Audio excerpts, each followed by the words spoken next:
और जब सच्चाई सामने आ जाती है ना, तो फिर तुम कितना भी तुम ज्ञानी हो, कितने भी विद्वान हो, कितने भी तपस्वी हो, कितने भी मनस्वी हो, फिर तुम तो नजरों से देखने लायक भी नहीं रहते। कभी कभी एक गुण के कारण तुम पूजने योग्य हो जाती हो। तुम्हारे में एक कला है, गुण है, उस कारण तुम पूजने योग्य हो जाते हो। कल देखे ना, आपने बताया शिव पुराण आपने सिर पे रखी थी, सब लोगों ने पुराण का पूजन किया, आपको तिलक लगाया। वो शिव पुराण शीश पर रख करके आपने जाना कि ये शिव तत्व क्या है, कि शिव महिमा क्या है, किसको मैंने अपने शीश पर धारण किया है, इसकी महिमा का मैं क्या बखान करूं। विसंगतियों में अगर बचना हो ना, विसंगतियों से, तो गंगा मैया को गुरु बना लेना चाहिए। जिसको अच्छी संगत नहीं मिलती उनको गंगा मैया को गुरु बना लेना चाहिए। गंगा जी में जानते हो ना, कई स्थानों का जल आता है। गंगा जी में कई स्थानों का जल आता है, कितनी गंदगी, कितना कचरा बहते हुए आता है। और गंगा जी भी कहती है, चल रे भैया चल, तू भी चल, कचरा भी चल, मिट्टी भी चल, और गंदगी भी चल, चल चल चलते चल। लेकिन गंगा जी किसको मिलाती है? गंगा जी उसी को मिलाती है जो गंगा जी के साथ मिलना जानता है। जो गंगा जी के साथ मिलना जानता है, गंगा जी उसी को मिलाती है। और जो गंगा जी के साथ नहीं मिलना चाहता या मिलना नहीं जानता, गंगा जी अपने आप कचरे को बाहर कर देती है, गंदगी को बाहर कर देती, करती कि नहीं?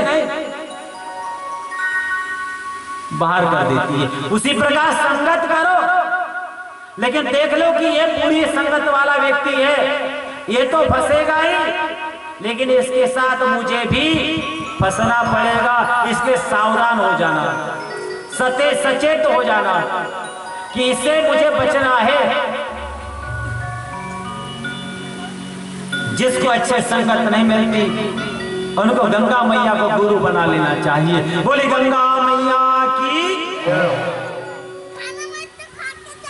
देवराज नाम का ब्राह्मण, कर्मकांड विशेषज्ञ, देव पूजन करने वाला, एक दिन तालाब में गया और तालाब में क्या देखा जानते हो? एक शोभावती नाम की वेश्या को देखा। वेश्या को देख करके आकर्षित हो गया। उसको देखते ही मन में काम की वासनाएं जाग गई। देवराज नामक ब्राह्मण ने एक स्त्री को देखा, सुंदर शोभावती नाम था। उस स्त्री को देख करके मोहित हो गया और मोहित होकर के बहुत ही और सरलता से यदि समझेगा ना, तो पुराण सुनाने में मुझे आनंद आएगा, आपको समझने में भी बड़ा अच्छा लगेगा। और जल्दी जल्दी बोलूंगा तो मेरे को भी नहीं समझ पाऊंगा और आपको भी नहीं समझा पाऊंगा। और सरलता से सुनना है अपने को। सबसे पहले ये बात बोलूं मैं, जो मैं बोल रहा हूं आप लोग समझ रहे कि नहीं? मुझे पता चला कि गुरुजी बोले उतने दूर से आए हैं। जो मैं बोल रहा हूं आप समझते कि नहीं? माता लोग बोलोगे तो मैं हाँ बोलूंगा, मैं तो समझूंगा। मैं जो बोल रहा हूं आप लोग समझते हैं ना? हाँ जी भैया लोग, दादा लोग, कि बस मेरी हाँ में हाँ बोल रहे हो? मैं तो पता चला गुरुजी बोल रहे हैं तो मैं भी बोलूं हाँ। नहीं, एक बार ऐसी घटना हुई ना, एक बार एक गांव में सोचा, गांव वालों ने सोचा कि आजू बाजू के गांव में कथा होती है, पुराण होती है, तो अपने गांव में भी पुराण होना चाहिए, भागवत होना चाहिए, पुराण होना चाहिए। तो गांव वालों ने चंदा इकट्ठा किए पुराण करने के लिए, और सब लोगों ने चंदा इकट्ठा करने के बाद अब सोचे कि अब पुराण के लिए किसको बुलाया जाए, कौन से गुरुजी को बुलाया जाए। तो गांव से थोड़े दूर में एक गुरुजी रहते थे, शान गुरुजी, ऐसे दाढ़ी वाले, ऐसे दाढ़ी वाले। और आप लोग जानते हो आज से 10 साल पहले ऐसे दाढ़ी वाले बाबा जी कथा करते थे। हम लोगों को मतलब कोई ये नहीं था, हमारी उम्र का कोई कथा नहीं करता था, ऐसे दाढ़ी वाले करते थे। लेकिन आज की स्थिति ये कहती है कि जब तक युवा वर्ग जागेगा नहीं तो कब, अभी नहीं तो कभी। जो बचपन के संस्कार होते वो 55 तक रहते हैं, और तुमने सोचे कि हम बुढ़ापे में एक कार्य करेंगे, कभी नहीं हो सकता, क्योंकि वो बुढ़ापे में वो शक्ति नहीं रहती। और बचपन में जो याद होता है वो आखिरी तक रहता है। ध्यान देना, बचपन के संस्कार आजीवन रहते, आजीवन, जब तक हमारा जीवन है तब तक रहते हैं। तो एक गांव में कभी कथा नहीं हुई। गांव वालों ने सोचा कि चलो अपने गांव में चंदा इकट्ठा कर लेते हैं और पुराण का आयोजन कर लेते हैं। सब चंदा इकट्ठा किए। अब गुरुजी की तारीख लेने के लिए गए। जब गुरुजी की तारीख लेने गए तो गुरुजी से मिले। गुरुजी से कहा, गुरुजी ने कहा आओ, कहाँ से आए हो? तो बोले हम फलाने गांव से आए, आओ बैठो। गुरुजी अपने गांव में पुराण करना है, कौन सी? श्रीमद् भागवत पुराण। हो सुफल जन्म हो गयो तुम्हारो। श्रीमद् भागवत का नाम लिए तो क्या कहा गुरुजी ने? सुफल जन्म हो गयो तुम्हारो। क्योंकि भगवान का नाम ऐसे नहीं आता, क्योंकि नमक मिर्ची लहसुन प्याज अदरक खा खा के इतनी बटर इतनी मोटी हो गई है कि भगवान का नाम नहीं आता। अरे भगवान का नाम अभी से जप लो, अंत समय आया नहीं आया। क्योंकि कहते हैं जन्म जन्म मुनि जतन कराही, अंतरा में जुआ भगवानी। जन्म जन्म मोहि जतन कराही, अंतरा में जुआ भगवानी। राम सिया राम सिया राम सिया राम,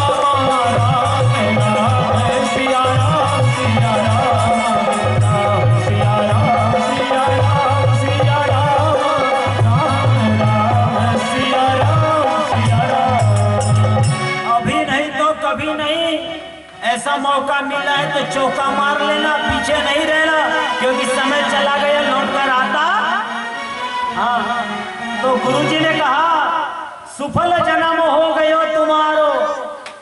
गुरुजी कहे भागवत की तारीख निकालो। हाँ, गुरुजी ने तारीख निकलवाई, फलानी तारीख से आपके यहाँ भागवत होगी। ठीक है, गुरुजी ने कहा ठीक है, तारीख निकल गई। गुरुजी सामान बोले ठीक है, सामान भी लिख दिए। गुरुजी ने कहा आपकी गाँव वालों ने, गुरुजी आपकी दक्षिणा क्या होगी? हाँ, बोले मेन बात कहे आपने, आपकी दक्षिणा क्या होगी? जो भी होगी बोले इतनी इतनी दक्षिणा होगी, लेकिन नियम यह है कि बोले दक्षिणा मेरे को पहले ही चढ़ा देना। जैसे मैं पुराण में आऊंगा पहले दिन कथा में बैठूंगा, वैसे ही मेरे पुराण में दक्षिणा मेरे को पहले ही लाकर देना, तो मैं आगे बोलूंगा, नहीं तो नहीं। गाँव वालों ने सोचा चंदा तो इकट्ठा कर लिया ना अपन ने, पहले भी दिए तो ठीक है और बाद में भी दिए तो गुरुजी को पहले दे देंगे तो गुरुजी अच्छी कथा सुनाएंगे। तारीख पक्की हो गई, कथा के पर्चे बढ़ गए और गांव में सब लोगों में उत्साह, जैसे सब बच्चे कैसे उत्साहित थे, सब उत्साहित कथा के लिए कि अपने गांव में कथा कभी तो हुई, कभी देखे तो देखे। उत्साह बढ़ा, उमंग बढ़ा। पहले दिन कलश यात्रा वगैरह हुई। अब गुरुजी आए, व्यासपीठ पे बैठे, समिति वालों से कहा कहाँ समिति वाले भैया? हाँ गुरुजी वो ना, हाँ ला रहे। आए समिति के बढ़िया दुपट्टा गमछा, लेकिन गमछे वाले आज कम दिख रहे हैं। 120 गमछे वाटप हुए, लेकिन गिनती के 10 मेरे को 20 भी नहीं दिख रहे हैं। अपने घर पे फुटी पे टांग के आए हो, चलो तुम्हारे घर की शान शौकत बनेगी। अरे गमछा रहेगा तो बोलोगे कि हम भी समिति के साथ। अरे दक्षिणा की बात के लिए नहीं बोल रहा। आपके गांव में पहली बार ये शिव पुराण हो रही है, भागवत हो रही है ना? गांव वाले बोलते हैं हाँ पहली बार हो रही है। आप लोगों को मैं भगवान की अद्भुत कथाओं का, लीलाओं का वर्णन सुनाऊंगा, आप लोग सुनोगे ना? हाँ सुनने के लिए तो आए हैं, सुनेंगे ना? हाँ तो मैं भगवान श्री कृष्ण की बाल लीला का वर्णन आप लोगों को सुनाऊंगा, आप लोग सुनोगे? सुनोगे ना? बोले हाँ। मैं भगवान श्री कृष्ण के जन्म से लेकर बाल्यकाल से कथाओं का वर्णन आपको सुनाने जा रहा हूं, आप लोग सुनोगे? आप लोगों को मालूम है? बोले हाँ। तो बोले भगवान श्री कृष्ण ने पूतना को मारा है, आप लोगों को मालूम है ना? अरे बोलो ना, मालूम है ना? दूध दही की चोरी की मालूम है ना? मालूम है कि नहीं? कालिया का दमन किया, आप लोगों को मालूम है? मेरे प्यारे भक्तों, भगवान श्री कृष्ण ने कंस को मारा है, आप लोगों को मालूम है? सब कथा तो आपको याद है। चलो आरती करो। सब कथा तो आपको याद है, चलो आरती करो। सब लोग खड़े हो गए, आरती करने लगे। अब गुरुजी अपना पोथी पकड़े, दक्षिणा तो पहले ही मिलेगा, बोलने वाली बातें नहीं है, चलती है। सब कथा को याद ही है तो क्या करने का? गुरुजी चले गए। अब गांव वालों की मीटिंग हुई समितियों की कि बाकी गांव में 7-7 दिन कथा होती है और हमारे गांव में 1 दिन में हो गई। क्यों? कारण क्या? उसमें कारण निकला, एक व्यक्ति ने कहा कि ये सब तुम्हारा हव बोलने का नतीजा है। तुमको इतना भी नहीं समझता कब हव बोलना चाहिए और कब नहीं बोलना चाहिए। तुमने हव हव बोले, तुम्हारे सब हव बोलने के कारण से हुआ ये। तुमने हव कहा और हो गई कथा। अगली बार कैसा करेंगे? अगली बार कथा करेंगे, फिर से करेंगे।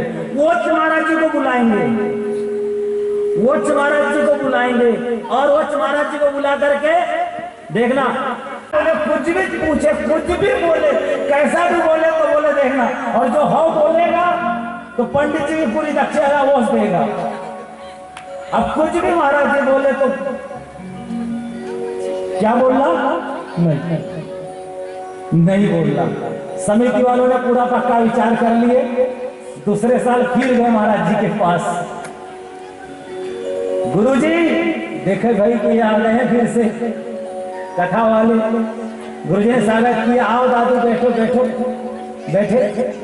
गुरुजी अपने गांव में फिर कथा करना है, कथा का आयोजन है। बोले हाँ अच्छी बात है। तो तारीख वारीख? हाँ बोले फलाना तारीख से लिख लो, तारीख लिख लो। अब मेरा नियम मालूम है ना कथा का? गुरुजी कहते हैं कौन सा? वो चला दक्षिणा वाला। हाँ हाँ मालूम है, मालूम है। पुराण में आते समय आपको दक्षिणा देनी है। हाँ हाँ। तैयारी हो गई पुराण की, सुंदर सा सजाया गया, सुंदर आयोजन हुआ और सुंदर कलश यात्रा हुई। दूसरे साल की बात, गुरुजी आए मंच में, समिति वाले को बुलाया। समिति वाले आकर के दक्षिणा, गुरुजी बोलना शुरू किए, मेरे प्यारे भक्तों आप। बोले नहीं, मेरे प्यारे भक्तों, मैं भगवान की अनन्य लीलाओं को अपने वाणी से सुनाऊंगा, आप लोग श्रवण करेंगे। आदियों की बद की कथा मैं आपको श्रवण कराऊंगा। भगवान ने माखन लीला कैसे करी, उखल बंधन कैसे हुआ, ये मैं आपको अपने वाणी से श्रद्धा का रस साधन आपको कराने वाला हूं।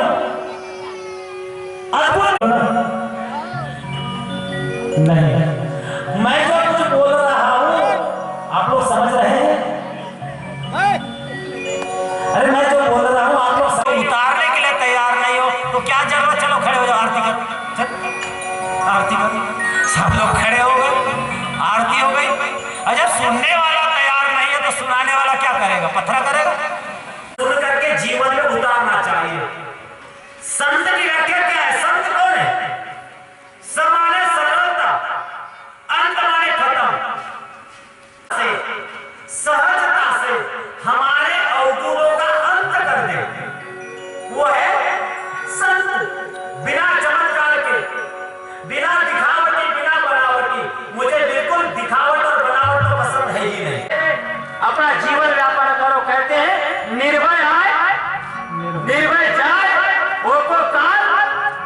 फल खाए। क्यों?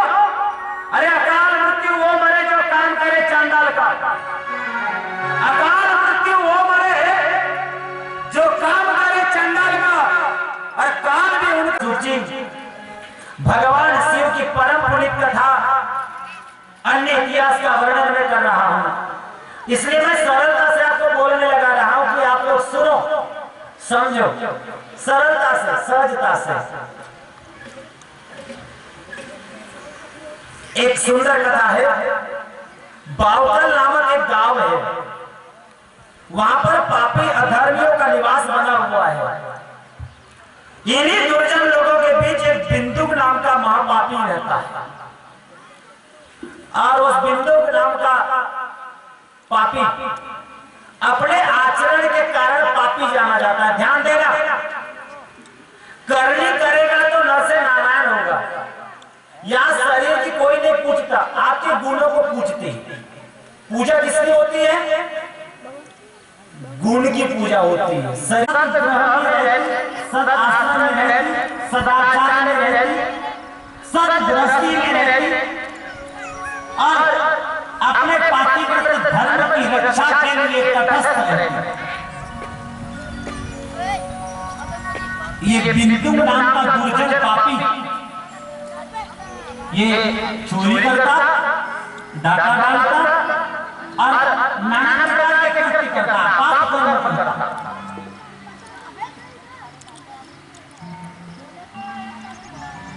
पर स्त्री के साथ रमन करता। पत्नी बार-बार समझाती है कि स्वामी ये जो आप कर रहे हैं ये अनुचित है। अच्छी बात अपने पति से कही कि स्वामी देखो, एक पुरुष बहुत सारी पत्नियों को रखता है, एक पुरुष बहुत सारी पत्नियों को रखता है, ठीक है, लेकिन एक पत्नी ने बहुत सारे पुरुष को रखी तो क्या वो पुरुष क्या कहेगा?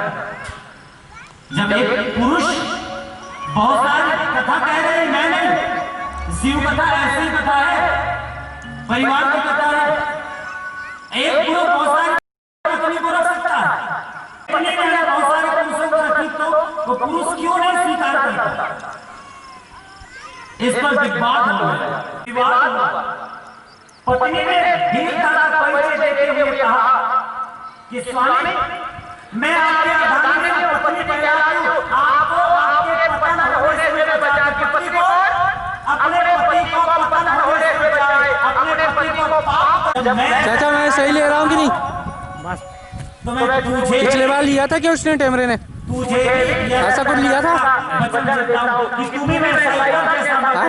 तालाब की पूरी लो, तालाब की पूरी ले रहा हूँ। हमारी फोटो आई नहीं, तुम भी खड़े हो जाओ यहाँ। नमस्कार। तो समझ लेना बीच में ही डूब गई। और वृद्धावस्था कैसी है? वृद्धावस्था तालाब की जैसी, वृद्धावस्था तालाब के जैसी है। एक जगह, एक दायरे में, एक स्थान पे जहां तक है वहीं पर है। चाह कर भी तुम कुछ नहीं कर सकते। जो बचपन के संस्कार है वो बचपन तक रहते हैं। वृद्धावस्था बाल्यावस्था समुद्र के जैसी है, तरुण अवस्था बहती हुई धारा के जैसी है, और वृद्धावस्था तालाब की जैसी है। एक जगह में है, उसी दायरे में है। कुमार्तर पर चल पड़ी। जब तो तुमको कुकर्म में पापी बन करके जाना पड़ेगा, प्रेत बनना पड़ेगा। और प्रेत बन करके वह भ्रमण करने लगा, इधर उधर भ्रमण करने लगा। अब पत्नी क्या करे? अब वृद्ध शरीर हो गया, कब तक साथ दे? जब वृद्ध हो गई, शरीर में विकृत शरीर कुमलाने लगा, तब इधर उधर भ्रमण करने लगी, इधर उधर भटकने लगी। एक दिन शिव मंदिर में गई, शिवरात्रि का पावन पर्व चल रहा था, वहां शिव पुराण की कथा हो रही है। इधर चंचुला ने सुना कि शिव पुराण हो रही है, वो दौड़े दौड़े शिव पुराण में आई और शिव पुराण में जैसे सुना कि जो जैसा कर्म करता है उसको वैसा फल मिलता है, कर्मों में बंटवारा नहीं होता। जो पापी दुराचारी अत्याचारी होता है उसको यम को ताड़ना देते हैं, यम के दूत मुद्गरों से पीटते हैं। जैसे ही उसने सुनी तो थर थर कांपने लगी, थर थर कांपने लगी। जब थर थर कांपने लगी, जब कथा का विराम हो गया, विराम होने के बाद गुरुजी जाने लगे। वो गुरुजी के पास आई, चरण